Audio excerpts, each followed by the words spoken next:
Lionesses will face a playoff this autumn to reach next year's Women's World Cup in Brazil. They play Greece in October across a two-legged tie. Now, Georgia Stanway will be one of the key players for England, and she surprised a group of schoolgirls in East London today. The pupils at Walthamstow School for Girls were preparing for a pretend interview with the midfielder, only for the real thing to show up. Imagine it. Why don't we do the real thing? Should we say welcome to Georgia Stanway?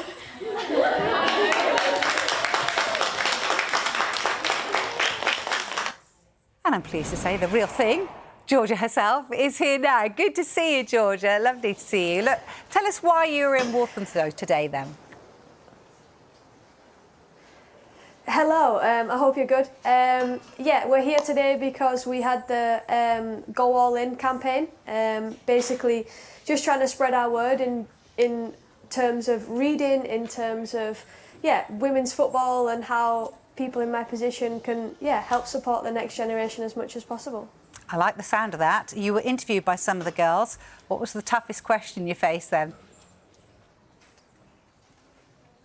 I was. There was a few tough questions actually, but they were really good questions about my journey, about the step in going from England to Germany, about communication, and we had some good follow-up questions too.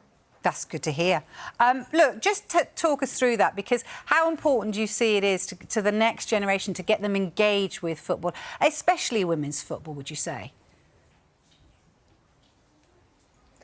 Yeah, I think it's really important. I think it's at the highest that it has been in a very, very long time, and I think it's only going up. As the Lionesses, we feel like we want to leave a legacy.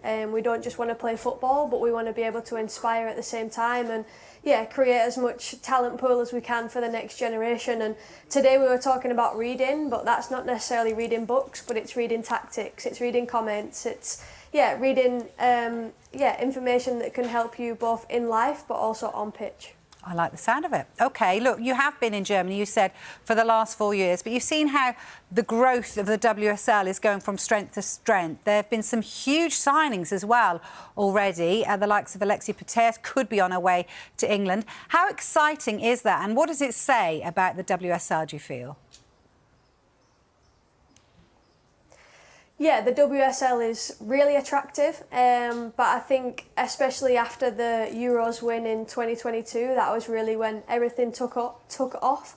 I think off the back of that, the participation levels, the attendance levels, everything's just gone through the roof. Yeah, and that's in part down to you ladies, because, you got that win. You mentioned it in the October, I think there's a 2022, I should say. But now, the Lionesses, you've got to get through the playoffs, haven't you? We're not used to that with you guys, really. We're used to you just doing really well and getting to the end and winning the tournament. So I guess that's a different position for you to be in. I know you're enjoying your summer at the moment, but I'm sure you've got an eye on those games. How are the squad feeling ahead of them?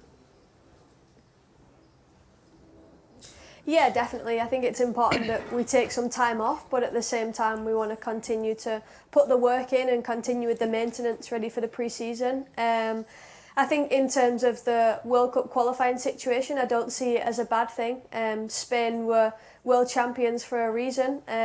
We obviously come off the back of winning the Euros, and that was a one game against Spain that we managed to win, but obviously Spain are very, very good. We've got 2 opportunities to be able to qualify, and we're really excited to try and make that happen. OK, well, good luck with that. We are counting on you. We've got to ask you about the Men's World Cup as well. You've won 2 Euros, as I mentioned, reached a World Cup final as well with the Lionesses. So just tell us, what does it take to get there? Oh, it's a good question. Many different things. I'd say togetherness. I'd say being able to win in those moments. A game isn't necessarily won based on 90 minutes of good performance, but it's won based on 1 minute of putting the ball in the back of the net, so creating those one-off moments. I'd also say consistency within the group, staying together, making sure that you understand your role and that you're ready for whenever you're called. Yeah, and having played at Bayern Munich, you'll know Harry Kane as well, won't you? Just how important is he to the success of England this summer? Yeah, he's very important. In my opinion, he's England's main man. He's a goal scorer, and you would think he was a striker, but he's more than just a striker. He does his job both on and off the ball. He likes to come a little bit deeper. But yeah, I think our team should evolve around him because I think he's our star. So what is your message to the Three Lions then? Do you think they're going to bring it home? I hope so. I really hope so. We'll be watching every single game and yeah, cheering them on. All right. Thank you so much for joining us today. Good to see you. Thank you. Thank you very much.